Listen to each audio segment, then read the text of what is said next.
कारगिल वो नाम है जिससे पूरे देश की भावनाएं जुड़ी हुई हैं। इस घाटी ने देश का सर्वोच्च बलिदान देखा है जब 25 साल पहले पाकिस्तान की साजिश और हरकतों को भारत के जांबाजों ने मुंहतोड़ जवाब दिया था।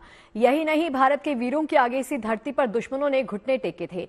आज देश उसी विजय गाथा को याद कर रहा है, उन सपूतों को याद कर उनको नमन कर रहा है जिनके बलिदान ने देश का मस्तक गर्व से ऊंचा कर दिया। देश उन जांबाजों की बहादुरी को नमन कर रहा है। प्रधानमंत्री मोदी भी आज द्रास पहुंचे, शहीदों को श्रद्धांजलि अर्पित की, उनके परिजनों से मुलाकात भी की। पीएम ने यहां से शिंकुला टनल की आधारशिला भी रखी है।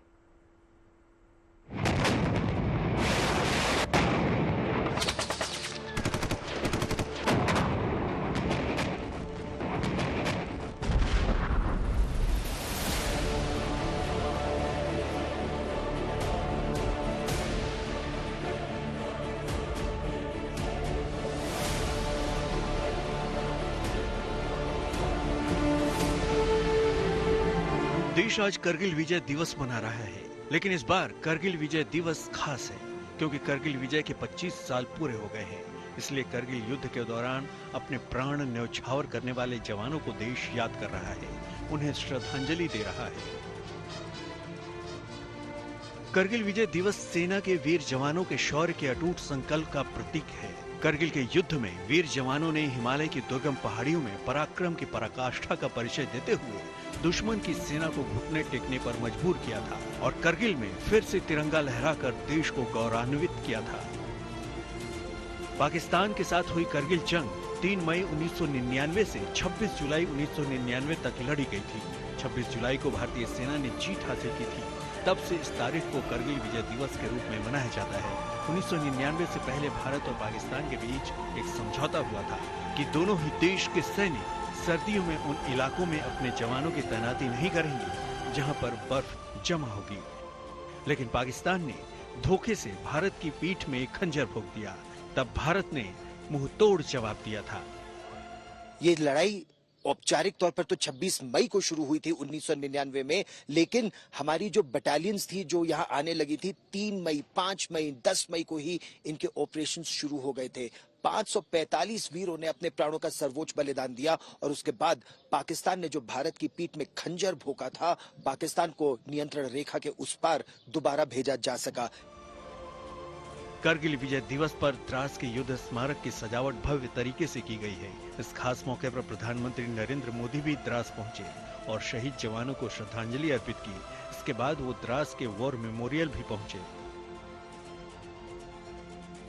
खास मौके पर आयोजित खास कार्यक्रम में भी पीएम ने हिस्सा लिया। यहाँ पर सेना की तरफ से करगिल वीरगाथा कार्यक्रम का आयोजन किया गया। इस खास कार्यक्रम में 1999 के करगिल युद्ध में भाग ले चुके सेनानी, इस महाजंग के शहीदों के परिजन, सेना के आला अधिकारी और कई जनप्रतिनिधियों के साथ स्थानीय लोग भी मौजूद रहे। पीएम ने करगिल युद्ध के जवानों के शौर्य को भी याद किया।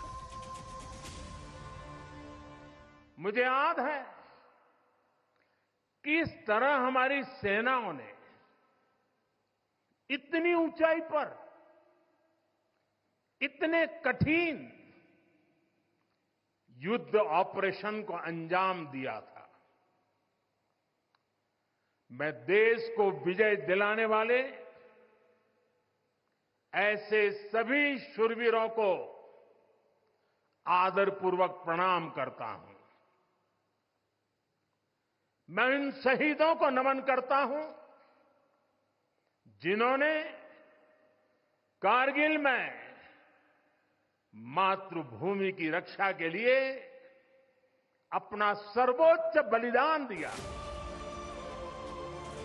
पीएम मोदी ने द्रास से ही लद्दाख के शिंकुला टनल को बनाने के लिए पहला विस्फोट भी रिमोट कंट्रोल से किया। ये सुरंग भारत के लिए रणनीतिक तौर पर काफी महत्वपूर्ण होगी। लद्दाख में हर मौसम में इससे कनेक्टिविटी बरकरार रहेगी। ये 4.1 किलोमीटर लंबी होगी और इसका निर्माण नीमू पदुम दारवा रोड पर 15,800 फीट की ऊंचाई पर किया जाएगा। ये ट्विन ट्यूब डबल लेन सुरंग होगी जिसमें हर 500 मीटर पर क्रॉस रोड होगा। सुरंग की विशेषताओं में सुपरवाइजरी कंट्रोल और डेटा अधिग्रहण प्रणाली, मैकेनिकल वेंटिलेशन, फायर ब्रिगेड और कम्युनिकेशन सिस्टम शामिल हैं। शिंकुला टनल, इसके निर्माण का काम शुरू हुआ है। सिंकुल्ला टनल के जरिए लद्दाख पूरे साल हर मौसम में देश से कनेक्टेड रहेगा।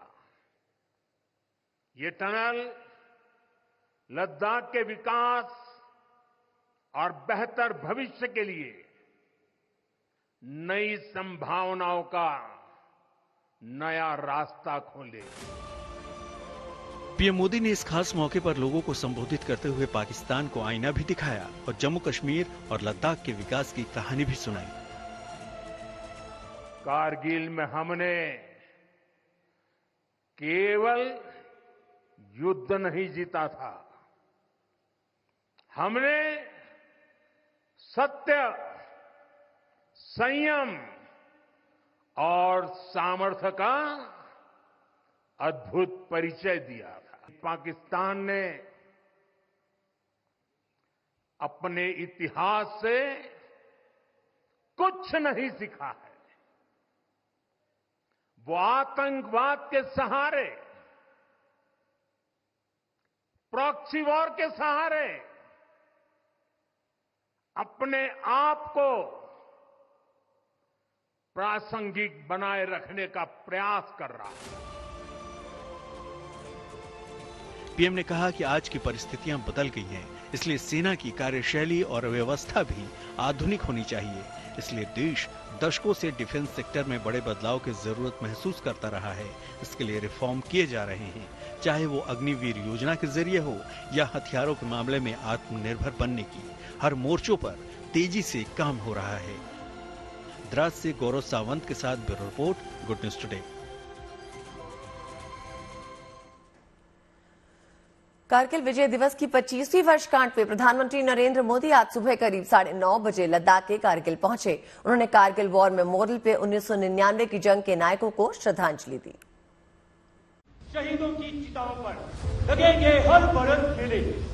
जय हिंद, मैं राइफलमैन अमित सिंह और मैं राइफलमैन जीवन श्रेष्ठ 7 बटालियन 11 गोरखा राइफल भारतीय सेना की तरफ से आप सभी का इस कारगिल वॉर मेमोरियल में हार्दिक स्वागत तथा अभिनंदन करते हैं। कारगिल युद्ध का एक बड़ा भाग इसी द्रास सेक्टर से लड़ा गया। इसके अलावा आप जिस स्थान पर उपस्थित हैं, वहां से उन पहाड़ियों की चंद एक चोटियां दिखाई देती हैं, जिन पर सन 1999 में पाकिस्तानी सेना ने धोखे से घुसपैठ की थी। आप जिस रास्ते से आए हैं उसे नेशनल हाईवे के नाम से जाना जाता है। टाइगर हिल की ऊंचाई समुद्र तल से लगभग 16,700 फीट है। टाइगर हिल बाएं, दूसरी नुकीली चोटी, नाम राइनो हॉर्न बाएं, एक हल्का गोलाकार टॉप, नाम 0.4875 को आज हम बद्रा टॉप के नाम से जानते हैं। आपके सामने तोलनिंग पहाड़ पर दुश्मन के करीब 100 सैनिक थे, जो उनके द्वारा की गई एक गहरी घुसपैठ थी। वहाँ से दुश्मन NH-1 पर प्रभावशाली फायर डाल रहा था। 2 जुलाई की रात दोनों ही बटालियनों ने भिन्न भिन्न दिशाओं से हमला शुरू किया। लक्ष्य कठिन था पर असंभव नहीं। इस उत्तम गुस्सा की लड़ाई के बाद अंत 11 जुलाई टाइगर हिल की चोटी पर फिर से तिरंगा लहराया गया। उनके अदम्य साहस को देखते हुए 18 ग्रेनेडियर थे, ग्रेनेडियर योगेंद्र सिंह यादव को परमवीर चक्र और लेफ्टिनेंट बलवान सिंह को महावीर चक्र से सम्मानित किया गया। 0.4875 को उसके आसपास की चोटियों को कब्जा करने की जिम्मेदारी 13 जम्मू एंड कश्मीर राइफल 17 व 2 नागा को दी गई। तीनों ही बटालियनों ने 4 जुलाई से लेकर 7 जुलाई तक के लिए इस संघर्षपूर्ण मुकाबले में अलग अलग दिशाओं से हमला कर दुश्मन को मुंह तोड़ जवाब दिया। इस ऑपरेशन में 13 जम्मू एंड कश्मीर राइफल के कैप्टन विक्रम बत्रा ने साहस का नया अध्याय लिखते हुए अपने प्राणों को देश के नाम निछावर कर दिया। तो कारगिल विजय दिवस के इस खास मौके पर 25वीं वर्षगांठ को और भी खास बना दिया गया। प्रधानमंत्री नरेंद्र मोदी खुद आज यहां पर पहुंचे, द्रास में वो पहुंचे हैं और तमाम परिजनों के साथ मुलाकात करते हुए इन तस्वीरों में आप देख सकते हैं। कारगिल वॉर मेमोरियल भी गए प्रधानमंत्री नरेंद्र मोदी। करीब 20 मिनट का संबोधन भी रहा प्रधानमंत्री नरेंद्र मोदी का। इस दौरान उन्होंने पाकिस्तान, आतंकवाद, जम्मू कश्मीर, लद्दाख, अग्निपथ योजना, विपक्ष पर भी खुलकर अपने विचार सबके सामने रखे हैं। प्रधानमंत्री ने कहा कि पाकिस्तान प्रॉक्सी वॉर के जरिए चर्चा में बना रहना चाहता है। उन्होंने अपने इतिहास से कुछ नहीं सीखा। और ये इस वक्त की तस्वीरें आप देख सकते हैं जब प्रधानमंत्री नरेंद्र मोदी ने बलिदानियों के तमाम परिवार वालों के साथ मुलाकात की, उनसे बातचीत भी की। तो कारगिल से सीधी तस्वीरें इस वक्त आप देख सकते हैं। तो कुछ वक्त पहले की ये तस्वीरें आप देख सकते हैं जब प्रधानमंत्री नरेंद्र मोदी यहां पर पहुंचे। और आपको याद होगा 1999 का वो युद्ध जब भारत और पाकिस्तान आमने सामने थे, तब देश के वीर सपूतों ने जो देश के प्रति बलिदान दिया उसी को नमन करने का ये दिन है। 25 साल हो गए हैं। इसी वर्षगांठ को और भी खास बनाया गया। आज प्रधानमंत्री लद्दाख पहुंचे और इस दौरे के दौरान प्रधानमंत्री की यहां पर मौजूदगी अपने आप में खास हो जाती है।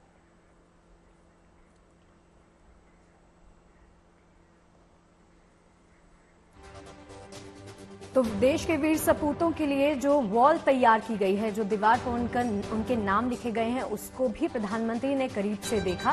ये इस वक्त तमाम जवानों के साथ बातचीत करते हुए आप देख सकते हैं। प्रधानमंत्री को हाथ जोड़कर अभिवादन करते हुए प्रधानमंत्री को इन तस्वीरों के माध्यम से आप देख सकते हैं। तमाम बलिदानियों के उस बलिदान को याद करते हुए आज प्रधानमंत्री खुद भी भावुक हुए। तमाम परिवार वालों के साथ उन्होंने बातचीत की और आतंकवाद पर सीधे सीधे शब्दों में प्रधानमंत्री ने निशाना भी साधा।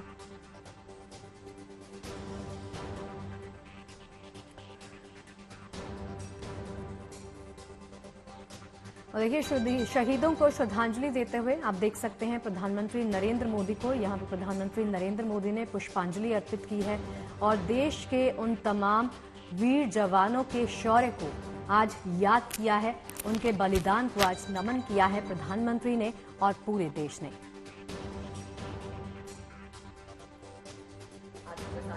प्रधानमंत्री द्रास पहुंचे। सबसे पहले उन्होंने शहीदों को श्रद्धांजलि दी, उसके बाद उनके कई कार्यक्रम लगातार चलते रहे। और ये उद्घाटन करते हुए प्रधानमंत्री को आप देख सकते हैं। यहां पर प्रधानमंत्री ने उद्घाटन भी किया। प्रधानमंत्री के साथ तमाम परिजन यहां पर मौजूद रहे। करने की अनुमति प्रदान करें। और कारगिल युद्ध स्मारक पर देश के बलिदानियों को श्रद्धांजलि के साथ पीएम मोदी ने आज देश को एक अहम सौगात दी। उसी वक्त ये तस्वीरें हैं।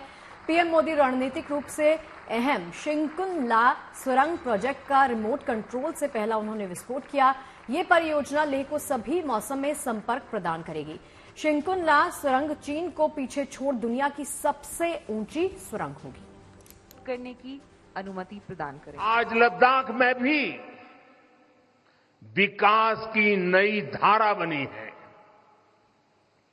शिंकुन ला टनल, इसके निर्माण का काम शुरू हुआ है। शिंकुन ला टनल के जरिए लद्दाख पूरे साल हर मौसम में देश से कनेक्टेड रहेगा। ये टनल लद्दाख के विकास और बेहतर भविष्य के लिए नई संभावनाओं का नया रास्ता खोलेगी। हम सभी को पता है कि कठोर मौसम की वजह से लद्दाख के लोगों को कितनी मुश्किलें आती हैं। शिंकुन ला टनल के बनने से ये मुश्किलें भी कम होगी। मैं लद्दाख के मेरे भाई बहनों को इस टनल का काम शुरू होने के लिए विशेष बधाई देता हूं। विगत एक दशक से राष्ट्र ने माननीय प्रधानमंत्री श्री नरेंद्र मोदी के गतिशील नेतृत्व में न केवल विरोधियों के नापाक इरादों पर काबू पाने के लिए सक्रिय दृष्टिकोण अपनाया है, बल्कि सीमा पर बुनियादी ढांचे के निर्माण की गति को भी बढ़ावा दिया है। बॉर्डर एरिया डेवलपमेंट और सीमा पर सड़कें, पुल बनाने का काम भी बहुत तेजी से हुआ है। मनाली और लेह के बीच निर्माणाधीन निमू पदम दारचा रोड पर शिंकुला दर्रे पर 4,800 मीटर की ऊंचाई पर दुनिया की सबसे ऊंची शिंकुला सुरंग के निर्माण की मंजूरी भारत सरकार की सक्रिय पहलों में से एक है। सीमा सड़क संगठन को इस महत्वाकांक्षी परियोजना के कार्यान्वयन की जिम्मेदारी सौंपी गई है। 4.10 किलोमीटर लंबी शिंकुला सुरंग शिंकुला दर्रे को बाईपास करेगी, जो हर साल 4 से 5 महीनों के लिए 15 से 20 फीट बर्फ से ढका रहता है। ये सुरंग ट्विन ट्यूब होगी तथा इसमें हर 500 मीटर पर क्रॉस पैसेज उपलब्ध कराए जाएंगे। इस सुरंग के निर्माण से 4 किलोमीटर यात्रा की दूरी और 30 मिनट की समय में कमी आएगी। आज शिंकुला टनल का निर्माण कार्य माननीय प्रधानमंत्री श्री नरेंद्र मोदी जी के कर कमलों द्वारा प्रथम विस्फोट के साथ शुरू किया जाएगा। अपने रणनीतिक सैन्य महत्व के अलावा यह सुरंग लद्दाख को हर मौसम में कनेक्टिविटी प्रदान करेगी और हिमाचल प्रदेश तथा लद्दाख में सामाजिक और आर्थिक विकास को बढ़ावा देगी। शिंकुला सुरंग का निर्माण भारत के माननीय प्रधानमंत्री श्री नरेंद्र मोदी के विकसित भारत और आत्मनिर्भर भारत के सपने को साकार करने की दिशा में एक बड़ा कदम होगा। तो आपको बताते हैं कि शिंकुला सुरंग कैसे सरहद की सुरक्षा के लिए रणनीतिक रूप से काफी अहम होने वाली है। सबसे पहले आपको बता दें कि ये सुरंग 15,800 फीट की ऊंचाई पर होगी। दुनिया की सबसे ऊंची सुरंगों में से एक शिंकुला सुरंग मानी जाएगी और चीन की 15,500 फीट की ऊंचाई पर बनी सुरंग को ये अब पीछे छोड़ने वाली है। अगर निम्मू पदम दारचा सड़क पर इसकी बात करें तो 4.1 किलोमीटर लंबी दोहरी ट्यूब सुरंग जो है वो बनाई जाएगी और शिंकुला सुरंग से सशस्त्र बलों हथियारों की तेज और सुरक्षित आवाजाही रह पाएगी। कारगिल, सियाचिन, एलओसी तक भारी मशीनरी की पहुंच इस सुरंग के जरिए आसान हो सकेगी। तोप और मिसाइल हमले से बेअसर शिंकुला सुरंग रहेगी और शिंकुला सुरंग की कुल लंबाई होगी 4 किलोमीटर के करीब। इस सुरंग से आवाजाही में आसानी रहेगी। मनाली और लेह के बीच की दूरी 60 किलोमीटर कम हो जाएगी। दूरी तय करने का समय कम हो जाएगा। मनाली लेह और श्रीनगर लेह मार्ग का तीसरा विकल्प निम्मू पदम दारचा सड़क है, जो कि निम्मू पदम दारचा सड़क रणनीतिक रूप से अहम माना जाता है। इसीलिए इस सुरंग से काफी फायदा होगा। सुरंग से लद्दाख में आर्थिक सामाजिक विकास को भी बढ़ावा मिलने की बात कही जा रही है। और इसके अलावा आपको सुना देते हैं कि सुरंग को लेकर प्रधानमंत्री नरेंद्र मोदी ने क्या कुछ खास कहा है, वो सुनिए जरा। आज लद्दाख की ये महान धरती कारगिल विजय के 25 वर्ष पूरे होने की साक्षी बन रही है। कारगिल विजय दिवस हमें बताता है कि राष्ट्र के लिए दिए गए बलिदान अमर होते हैं। दिन, महीने, वर्ष, सदियां गुजरते हैं। सर्दियां भी गुजरती हैं, मौसम भी बदलते हैं, लेकिन राष्ट्र की रक्षा के लिए अपनी जान की बाजी लगाने वालों के नाम अमिट रहते हैं। साथियों, मेरा सौभाग्य है कि कारगिल युद्ध के समय मैं एक सामान्य देशवासी के रूप में अपने सैनिकों के बीच था। आज जब मैं फिर करगिल की धरती पर हूं तो स्वाभाविक है वो स्मृतियां मेरे मन में ताजा हो गई है। मुझे याद है किस तरह हमारी सेनाओं ने इतनी ऊंचाई पर इतने कठिन युद्ध ऑपरेशन को अंजाम दिया था। मैं देश को विजय दिलाने वाले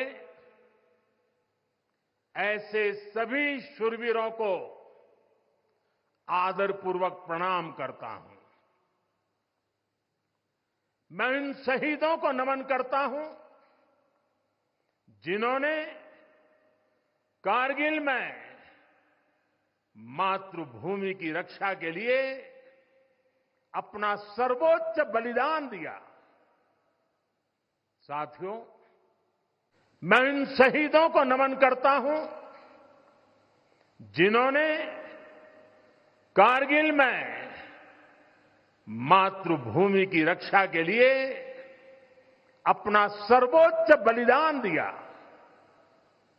साथियों, कारगिल में हमने केवल युद्ध नहीं जीता था, हमने सत्य, संयम और सामर्थ्य का अद्भुत परिचय दिया था। आज जब मैं उस जगह से बोल रहा हूं जहां आतंक के आकाओं को मेरी आवाज सीधे सुनाई पड़ रही है, मैं आतंकवाद के इन सरपरस्तों को कहना चाहता हूं कि उनके नापाक मंसूबे कभी कामयाब नहीं होंगे।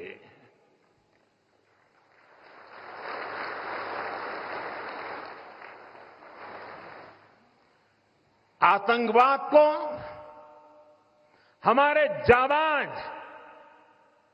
पूरी ताकत से कुचलेंगे। दुश्मन को मुंहतोड़ जवाब दिया जाएगा। कुछ ही दिन बाद इस 5 अगस्त को आर्टिकल 370 का अंत हुए 5 वर्ष पूरे होने जा रहा है। जम्मू कश्मीर आज नए भविष्य की बात कर रहा है, बड़े सपनों की बात कर रहा है। जम्मू कश्मीर की पहचान G20 जैसी ग्लोबल समिट की अहम बैठक करने के लिए हो रही है। इंफ्रास्ट्रक्चर डेवलपमेंट के साथ साथ जम्मू कश्मीर, लेह, लद्दाख में टूरिज्म सेक्टर भी तेजी से ग्रो कर रहा है। दशकों बाद कश्मीर में सिनेमा घर खुला है। 3.5 दशक के बाद पहली बार श्रीनगर में ताजिया निकला है। धरती का हमारा स्वर्ग तेजी से शांति और सौहार्द की दिशा में आगे बढ़ रहा है। यहां के लोगों की सुविधाएं बढ़े, ईज ऑफ लिविंग बढ़े, इसके लिए भारत सरकार निरंतर प्रयास कर रही है। तो कारगिल की जंग में कैप्टन विक्रम बत्रा ने सर्वोच्च बलिदान दिया था। उन्हें मरणोपरांत सर्वोच्च सम्मान परमवीर चक्र से सम्मानित किया गया। उनके पिताजी एल बत्रा को विजय दिवस पर आइए सुनते हैं। आज का दिन बड़ा गर्व का दिन है जी हमारे लिए। हमारे जवानों ने पाकिस्तान को मुंह तोड़ जवाब दिया। हमारी जो चोटियां उन्होंने कैप्चर कर रखी थी उनको रिकैप्चर किया।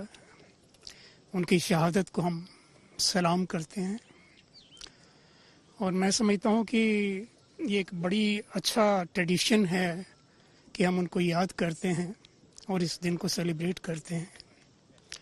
इससे हमारी युवा पीढ़ी में एक बड़ी प्रेरणा जाती है।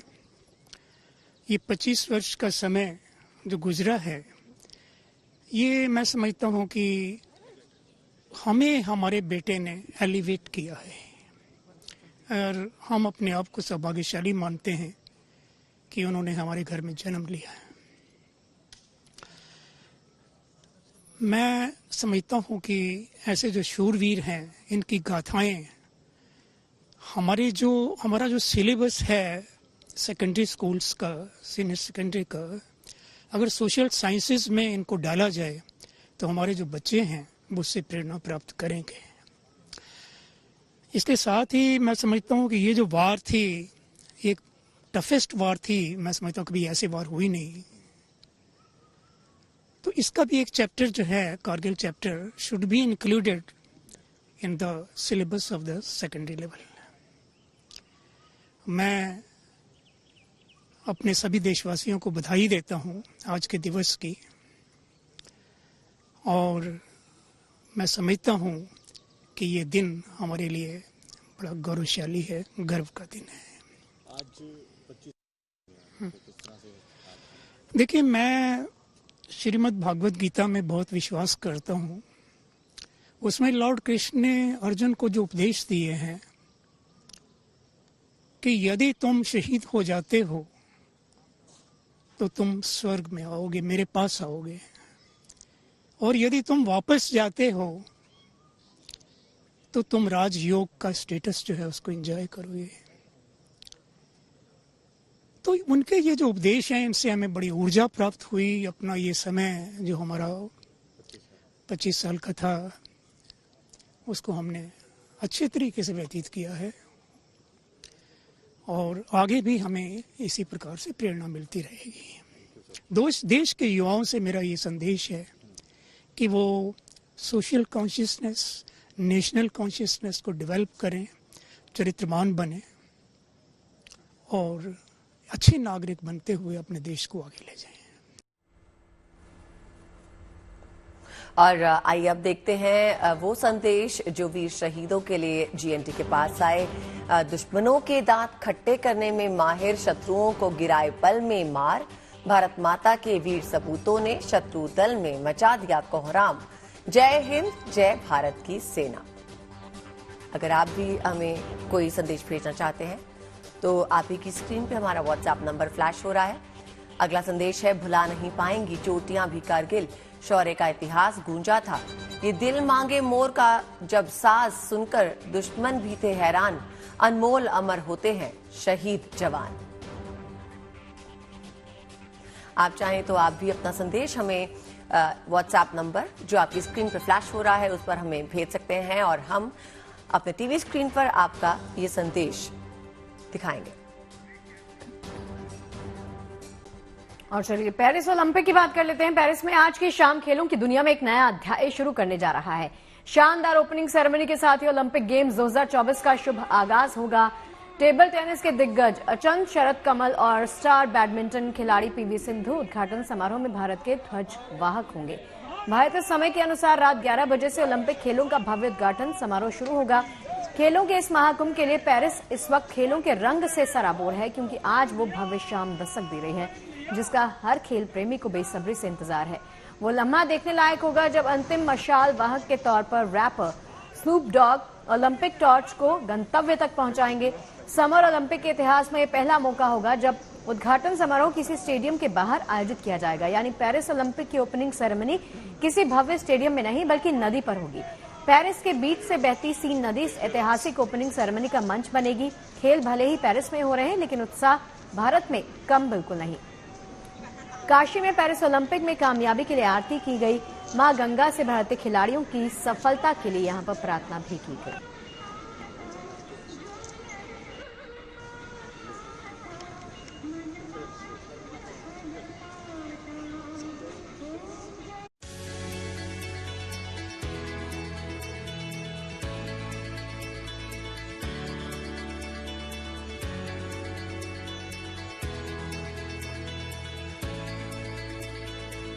खेलों के महाकुंभ के लिए पेरिस तैयार है।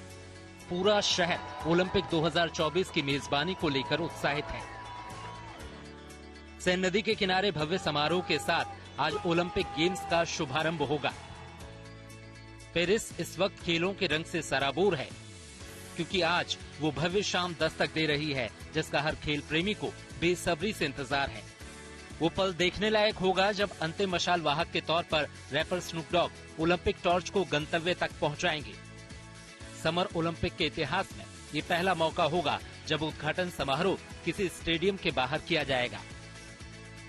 इस महाआयोजन के लिए पूरा पेरिस शहर मानो किसी वर्चुअल थिएटर में तब्दील हो चुका है। हर तरफ खेल प्रेमियों का जोश देखने को मिल रहा है और यहाँ की फिजा में एक अलग ही जोश तैर रहा है। फ्रांस में तीसरी बार ओलंपिक गेम्स का आयोजन हो रहा है। इससे पहले साल 1900 और 1924 में पेरिस शहर ने ओलंपिक गेम्स की मेजबानी की थी। अब 100 साल बाद ये मौका आया है, लिहाजा मेजबान इस पल को यादगार बनाने में कोई कसर नहीं छोड़ रहे। सेन नदी के किनारे 6 किलोमीटर लंबी परेड होगी जो कि ऑस्ट्रेलियट्स ब्रिज से होते हुए आईफल टावर तक पहुंचेगी। माना जा रहा है कि इस परेड में 90 से ज्यादा नावों पर हजारों एथलीट सवार होंगे। इस दौरान सेन नदी के किनारे सैकड़ों की तादाद में फैंस इन एथलीट्स की हौसला अफजाई करेंगे। 11 अगस्त तक चलने वाले खेलों के इस महाकुंभ में 200 से ज्यादा देशों के करीब 10,000 एथलीट्स हिस्सा ले रहे हैं। भारत की ओर से 117 एथलीट 16 खेलों में हिस्सा लेंगे। पिछले ओलंपिक में भारत ने 1 गोल्ड समेत कुल 7 मेडल जीते थे। जाहिर है इस बार सर्वश्रेष्ठ प्रदर्शन की तैयारी है। भी हमारे वहाँ पे एथलीट खेलने गए हैं कि बहुत बहुत शुभकामनाएं। बस निडर होके खेलिए और अपना खेल दिखाइए। बाकी जो मेडल हमारे हिस्से में लेके होंगे वो जरूर मिलेंगे और सिर्फ अपना बेस्ट दे के आइए और मुझे पूरी उम्मीद है कि इस बार बहुत सारे मेडल जो है वो भारत के लिए आएंगे। ओपनिंग सेरेमनी के मार्च पास्ट में भारत का 80वां नंबर है। 2 बार की ओलंपिक मेडलिस्ट पीवी सिंधु और 5वें ओलंपिक में हिस्सा ले रहे स्टार टेबल टेनिस प्लेयर शरद कमल पेरिस ओलंपिक के परेड ऑफ नेशंस में भारतीय दल का प्रतिनिधित्व करेंगे। जाहिर है इस पल का तमाम खेल प्रेमियों को बेसब्री से इंतजार है। Bureau report, good news today.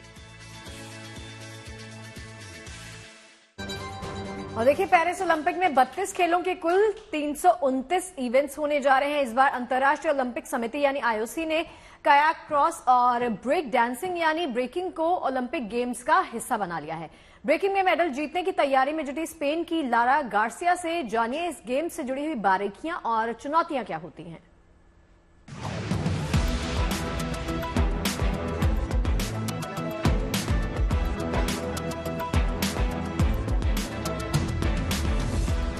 Spain की ब्रेकिंग डांसर लौरा गार्सिया अपने डांस मूव को निखार रही हैं। तकनीक पर जमकर मेहनत कर रही हैं ताकि 9 अगस्त को जब पेरिस ओलंपिक में इन्हें अपने हुनर का जौहर दिखाने का मौका मिले तब इस स्पर्धा में ये मेडल जीतकर अपने देश का नाम रोशन कर सकें। लौरा मानती हैं कि डीजे के संगीत से तालमेल बिठाना ही सबसे बड़ी चुनौती है। ऐसे में फ्रीजेस, फुटवर्क, टॉप रॉक और पावर मूव्स की महारत इन्हें जजेस से पॉइंट्स दिला सकती है और ये तकनीक जीत में अहम टूल साबित हो सकती है। लौरा के मुताबिक बेस्ट बी गर्ल बनने के लिए संगीत के लय के साथ संतुलन बनाए रखना बेहद अहम है। इस दौरान पर्सनैलिटी, क्रिएटिविटी, ओरिजिनलिटी और परफॉर्मेंस वो पहलू हैं जो फाइनल की राह आसान बना सकते हैं। जाहिर है एक्रोबैटिक्स और फुटवर्क की इस खेल में बेहद अहम भूमिका है। करोड़ भारतीयों की आशा भारतीय ओलंपिक दल पे टिकी है। जाहिर है पेरिस ओलंपिक में कामयाबी के लिए देश भर में दुआओं का दौर जारी है। वाराणसी में फैंस ने मां गंगा से भारतीय खिलाड़ियों की सफलता के लिए प्रार्थना की।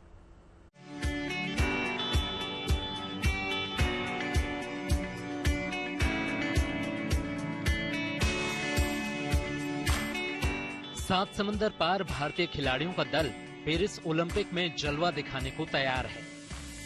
पूरी दुनिया में भारतीय फैंस अपने खिलाड़ियों की जीत की दुआ मांग रहे हैं। शिव की नगरी काशी के 80 घाट की इन तस्वीरों को देखिए। जीतेगा भाई जीतेगा, हमारा भारत जीतेगा। गंगा किनारे इन फैंस के लबों पर जीत की दुआ है और दिल में भारतीय खिलाड़ियों की जीत का अरमान। India, India, India. यहाँ फैंस गंगा मैया से ओलंपिक गेम्स में भारतीय दल की कामयाबी के लिए प्रार्थना कर रहे हैं। इनका विश्वास है कि इस बार भारतीय खिलाड़ी रिकॉर्ड तोड़ मेडल हासिल करेंगे और खेलों की दुनिया में भारत का नाम रोशन करेंगे। हम काशी वासियों की शुभकामनाएं हैं और हमने आरती उतारकर प्रकृति से और बाबा श्री काशी विश्वनाथ जी से, मां गंगा से यह आशीर्वाद की कामना की है कि हमारी भारतीय जो ओलंपिक टीम है वो निरंतर आगे बढ़े, अनेकों मेडल प्राप्त करे। उम्मीद यही कि खिलाड़ियों की शानदार तैयारी के साथ 140 करोड़ देशवासियों की दुआएं और सपोर्ट उन्हें नई ऊर्जा देगी, जिससे वे पेरिस में तिरंगा लहराकर ज्यादा से ज्यादा मेडल वाली गुड न्यूज दें और कामयाबी का नया इतिहास रचें। Roshan Jaiswal, Varanasi, good news today. तो पहुंच गए लंच टाइम के आखिरी पड़ाव में, जहां हम आपको दिखाते हैं किसी महान व्यक्ति के विचार। डालते हैं नजर आज के विचार पर।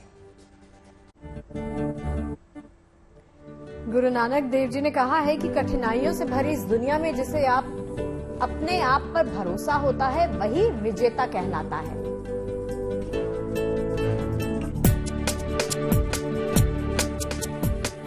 इसी के साथ खबरों के इस लंच टाइम में फिलहाल के लिए बस इतना ही। हम दोनों को इजाजत दीजिए। मुलाकात होगी आप सभी के साथ सोमवार को लंच टाइम में। अपना बहुत ख्याल रखिए और देखते रहिए GFT।